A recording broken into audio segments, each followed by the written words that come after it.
तो चलिए आज निकलते हैं उत्तराखंड के दिल में बसे पौड़ी गढ़वाल के एक अनोखे सफर पर।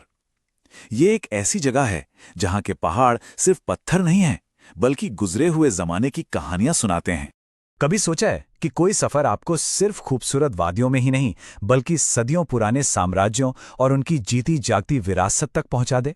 तो पौड़ी गढ़वाल का ये हमारा अन्वेषण महज एक ट्रैवल गाइड नहीं है। समझ लीजिए, ये तो इतिहास के गलियारों से गुजरने जैसा एक अनुभव है। तो ठीक है, शुरू करते हैं इस सफर को। पौड़ी गढ़वाल को अक्सर देवभूमि का गेटवे भी कहते हैं, मतलब देवताओं की धरती का दरवाजा। सच में ये वो जगह है जहां प्रकृति की भव्यता और संस्कृति की गहराई का एक अद्भुत संगम देखने को मिलता है। मतलब चाहे कोई ट्रैकिंग का शौकीन हो, नेचर लवर हो या फिर बस थोड़ी आध्यात्मिक शांति की तलाश हो, ये जगह किसी जन्नत से कम नहीं है। यहाँ की हवा में ही एक अलग सा सुकून है जो बर्फीली चोटियों के नज़ारों और घने जंगलों की महक में घुला हुआ है। लेकिन ये जो कुदरती खूबसूरती है ना, इसके नीचे इतिहास की ना जाने कितनी परतें दबी हुई हैं। तो चलिए जरा इन परतों को हटाकर देखते हैं कि कौन थे वो शक्तिशाली राजवंश जिन्होंने जमीन पर अपनी कभी ना मिटने वाली छाप छोड़ी है। यहाँ का इतिहास ना एक लंबी कहानी जैसा है। देखिए, 7वीं सदी में आए कत्यूरी राजवंश, कमाल के मंदिर बनाए इन्होंने।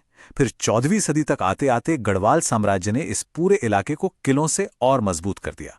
इसके बाद आए अंग्रेज और ये जगह एक इंपॉर्टेंट एडमिनिस्ट्रेटिव सेंटर बन गई। और फिर साल 2000 में इसे उत्तराखंड के एक हिस्से के तौर पर अपनी आज की पहचान मिली। तो इतिहास की ये जो मजबूत नींव है ना, इसी पर खड़ा है पौड़ी का पूरा आध्यात्मिक ढांचा।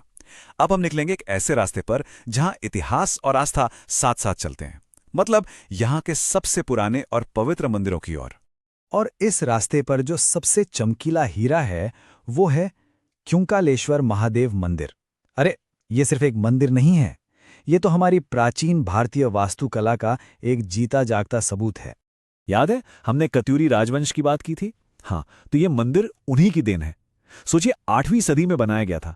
पत्थरों पर जो बारीक नक्काशी का काम है और जो इसका शिखर है, कमाल का है। और सिर्फ शिवजी ही नहीं, मंदिर कॉम्प्लेक्स में देवी दुर्गा और भगवान गणेश के भी श्राइन है। मतलब ये एक पूरा आध्यात्मिक सेंटर है। लेकिन रुकिए, कहानी यहीं खत्म नहीं होती। कंडोलिया मंदिर से हिमालय की चोटियों का जो नजारा मिलता है, बस देखते रह जाओ। फिर है नयार नदी के किनारे ज्वाल्पा देवी मंदिर, जो लोगों की आस्था का एक बहुत बड़ा केंद्र है। और अगर एकदम शांत जगह चाहिए तो घने जंगलों के बीच नागदेव मंदिर है। सच में हर मंदिर का अपना एक अलग माहौल है, अपनी एक अलग कहानी। तो ये तो हुई मंदिरों और इतिहास की बात, पर पौड़ी सिर्फ इतना ही नहीं है। चलिए अब इन पुराने पत्थरों से थोड़ा आगे बढ़ते हैं और देखते हैं कि यहाँ की नेचर और कॉलोनियल टाइम की क्या कहानी है। या ना, हर किसी के लिए कुछ ना कुछ है। मतलब दो बिल्कुल अलग तरह के एक्सपीरियंस। एक तरफ है खिरसू, अगर शहर के शोर शराबे से दूर बस सुकून चाहिए तो ओक और देवदार के जंगलों के बीच ये जगह बेस्ट है। और दूसरी तरफ है लैंसडाउन, जहां ब्रिटिश जमाने का चार्म आज भी जिंदा है। वो पुरानी इमारतें, वो चर्च, एक अलग ही फील है। और जो लोग नेचर लवर हैं उनके लिए तो ये जगह एक खजाना है सच में। चौखंबा व्यू पॉइंट से सनराइज देखना वो एक ऐसा एक्सपीरियंस है जो शायद ही कोई भूल पाए। अडवानी में आराम से पिकनिक मनाइए, बर्ड वॉचिंग कीजिए। और अगर एडवेंचर का मन है तो ताराकुंड की ऊंचाई वाली झील ट्रैकर्स को बुला रही है। अच्छा, तो इतनी सारी बातें हो गईं, अब मन तो कर ही रहा होगा जाने का। तो सवाल ये है कि इस सफर की प्लानिंग कैसे की जाए। चलिए अब कुछ काम की बात करते हैं, मतलब वो सारी प्रैक्टिकल जानकारी जो इस ट्रिप को प्लान करने में काम आएगी। पौड़ी पहुंचना वैसे ज्यादा मुश्किल नहीं है। अगर हवाई जहाज से आ रहे हैं तो सबसे पास देहरादून का जॉली ग्रांट एयरपोर्ट पड़ेगा, करीब 155 किलोमीटर। ट्रेन से आ रहे हैं तो कोटद्वार स्टेशन, जो लगभग 108 किलोमीटर दूर है। और हाँ, सड़क से तो ये बड़े शहरों जैसे देहरादून, हरिद्वार, ऋषिकेश सबसे अच्छी तरह कनेक्टेड है। अब बात आती है कि जाएं कब।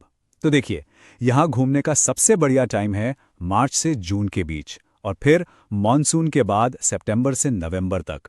इन महीनों में मौसम इतना सुहाना होता है ना कि घूमने का मजा ही दोगुना हो जाता है। एक मजेदार बात बताएं, पौड़ी शहर खुद समुद्र तल से 1814 मीटर की ऊंचाई पर है। मतलब सोचिए कितनी शानदार लोकेशन है गढ़वाल हिमालय में। और हाँ, एक और बात जो इस जगह को खास बनाती है, यहाँ की लिटरेसी रेट यानी साक्षरता दर 82% है। एक पहाड़ी जिले के लिए ये वाकई में एक बड़ी बात है। यहाँ एक बहुत अच्छी बात कही गई है और पौड़ी जैसे सफर पर ये एकदम फिट बैठती है। एडवेंचर का मतलब सिर्फ घूमना फिरना नहीं होता, ये खुद को जानने का, खुद को एंटरटेन करने का एक तरीका है। सही बात है।